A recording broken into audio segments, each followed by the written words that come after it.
Yo, what's up guys? Welcome to my vlog. Balik lagi dengan saya Muhammad Fajarin di channel YouTube Fajarin Baladewofi. Dan kali ini kita bakal bahas mengenai beberapa teori-teori konspirasi mengenai dunia musik. Tepatnya mungkin untuk saat ini yaitu pelaku-pelaku musiknya aja, alias seniman-senimannya aja dulu sebagai awal dari konten ini. Dan sebagai selingan mungkin untuk kita bahas mengenai Dewa 19 dan album-albumnya. Jadi biar nggak terlalu bosan gitu. Jadi untuk kedepannya nanti mungkin ada juga segmen part 2-nya mengenai teori-teori konspirasi mengenai dunia musik ini. Oke? Jadi sebelum kita mulai, yang pertama follow sosial media saya. Ada nanti saya akan taruh di sini. Dan kedua, kita opening dulu, oke? Opening dulu.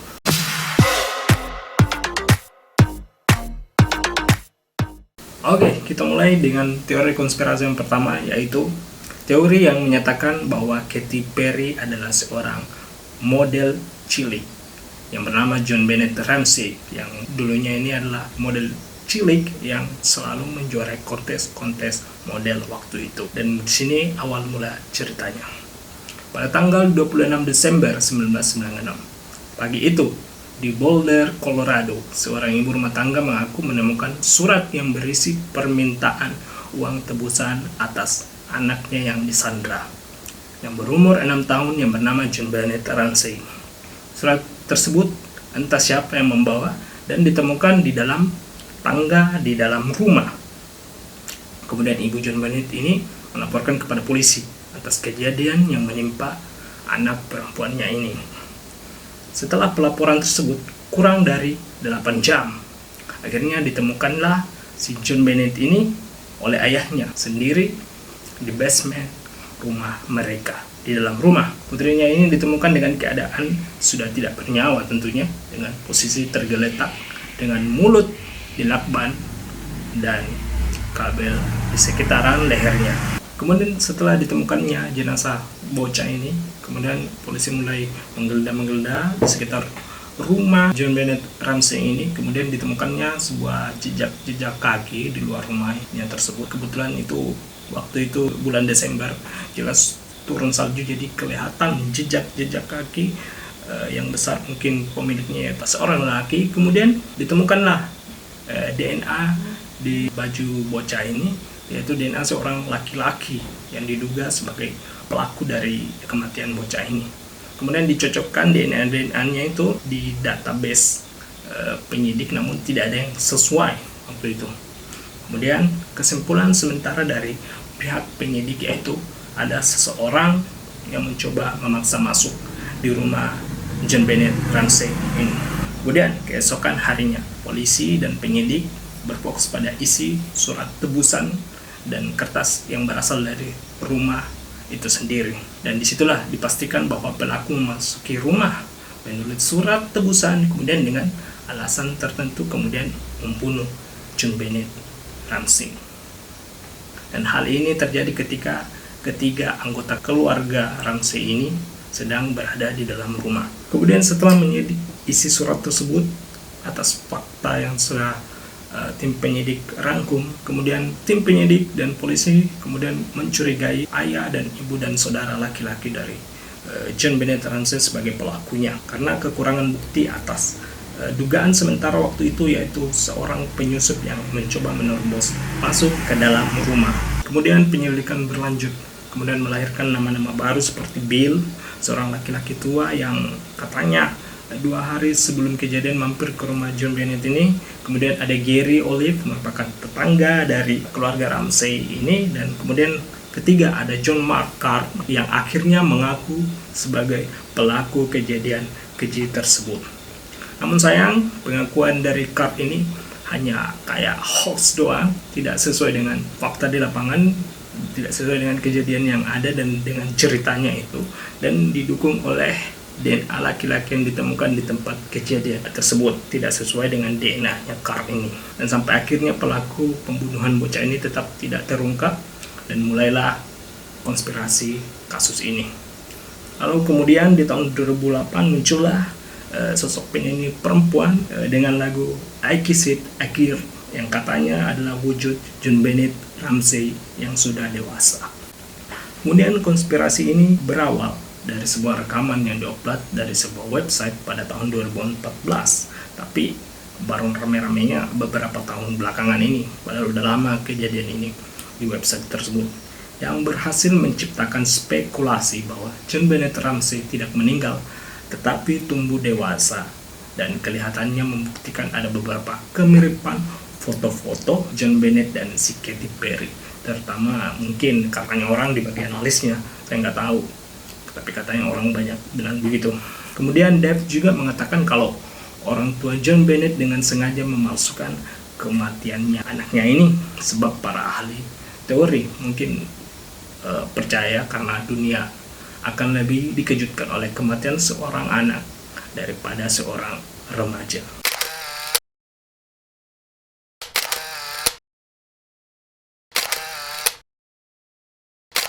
Oke, kita menuju ke teori konspirasi yang kedua, yang mengatakan bahwa Adele dan Sam Smith adalah orang yang sama. Selain tekstur wajah yang sama, jenis musik yang mereka juga sama, mereka juga sering memenangkan Grammy Award, tapi tidak pernah muncul di tempat itu secara bersamaan. Maksudnya tidak pernah muncul di satu tempat secara bersamaan. Itu teori awalnya. Dan kedua, dia juga sama-sama dari London, Inggris. Hal ini juga didukung dengan tinggi rendah suara mereka, yang katanya itu apabila suara rekaman lagu Adele sendiri direndahkan, maka yang terdengar seperti suara Sam Smith. Kemudian sebaliknya juga, apabila suara rekaman lagu Sam Smith dinaikkan temponya mungkin ya, atau nada suaranya, maka akan terdengar seperti suara Adele. Dan ketika kita membahas rumah tangga Adele sendiri ya, si doi ini sudah menikah, memiliki anak, dan sedangkan Sam Smith sendiri merupakan seorang gay alias mencintai sesama jenis. Tapi kalau dipikir-pikir ya, lumayan ribet juga sih kalau seandainya teori ini benar, Sam Smith adalah Adele, orang yang sama. Susah juga untuk dibayangkan. Bagaimana kita lanjut aja di teori konspirasi yang ketiga, yaitu teori Avril Lavigne, yang katanya sudah meninggal di tahun 2003 dan digantikan dengan seorang perempuan yang mirip dengannya yang bernama Vanessa Mendela. Yang awalnya ini si Vanessa ini digunakan untuk menipu para wartawan yang waktu itu sangat gila-gilanya memburu foto-foto dan berita-berita dari Avril ini. Jadi tugasnya Vanessa itu katanya sebagai pengecoh karena mukanya sama-sama mirip, karena mungkin pada saat itu memang sangat menjadi puncak karir dari seorang Avril, jadi mungkin sangat diperhatikan oleh media, oleh wartawan pada saat itu. Jadi merebaklah kemudian konspirasi-konspirasi ini yang kemudian meledak, dan mungkin juga sekedar bukan isapan jempol belaka, karena bisa kita lihat dari penampilan Avril dari awal penampilannya, si doi ini sangat tomboy, cuek kelihatannya, dan kemudian seketika berubah 180 derajat menjadi sangat feminim, dan kita bisa lihat beberapa penampilannya dan saya tampilkan.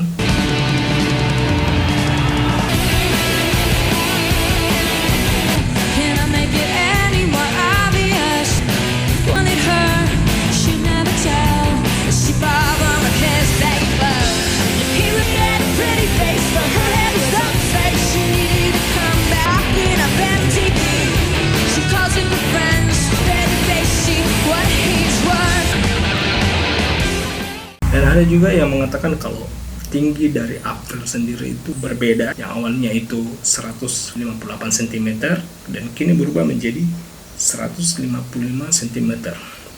Gimana? Apa teman-teman percaya atau gimana? Terserah kalian. Oke, next. Teori konspirasi ini kini berada di dalam negeri, yaitu Indonesia, yang mengatakan bahwa Ahmad Dhani sudah meninggal pada tahun 1998. Awal mula ceritanya itu tepat setahun sebelum kejadiannya itu, yang katanya Dhani itu sering curhat kepada Ari Lasso. Dia sering diuntit katanya oleh seorang yang mukanya mirip dengannya. Tidak sampai di situ juga, teror berlanjut berpindahlah kepada Ari Lasso. Dan menurut cerita ini, Ari Lasso sudah nggak tahan dengan teror-teror orang yang mukanya mirip dengan Dani ini. Udah parah banget katanya terornya. Dan akhirnya memutuskan meninggalkan atau menjauhi Dani dengan cara hengkang dari Dewa 19 dengan kedok ketergantungan narkoba. Tak lama setelah itu Dewa pun vakum karena udah nggak bisa berkarya lagi karena ditinggal vokalis. Akhirnya selang waktu 97 sampai tahun 99 akhir, Dani sempat membuat proyekan band yang diberi nama Ahmad Band dengan album satu-satunya di band itu, yaitu Ideologi Sikap Otak. Ada yang mengatakan bahwa Dani membuat band ini karena tahu nyawanya sudah terancam oleh seorang yang mirip dengannya itu, dan katanya lagu-lagu dari Ahmad Band ini merupakan pesan-pesan tersembunyi sebelum nyawanya Dani melayang, karena udah sadar waktu itu nyawanya Dani waktu itu udah nggak bertahan lama lagi. Dan rilislah album Ideologi Sikap Otak yang dijuluki oleh beberapa orang mempercayai teori ini, yaitu State My The Real Ahmad Dhani. Seperti kita bisa lihat, lagu Distorsi merupakan lagu yang mengkritisi pemerintahan pada saat itu.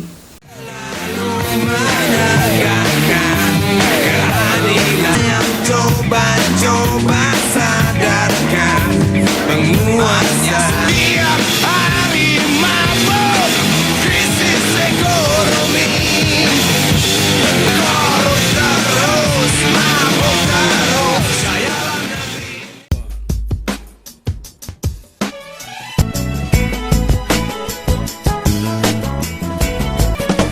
Indah segala rasa yang telah tertuang, hanyut berdua, tak satu pun yang ku sesali.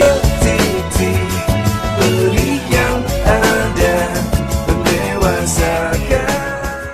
Kemudian di album ini Ahmad Dhani mengusung gimmick dari seorang Soekarno, seperti dia mengisyaratkan bahwa nasibnya ini akan bernasib sama dengan beliau ini, yakni meninggal secara misterius tanpa adanya sorotan.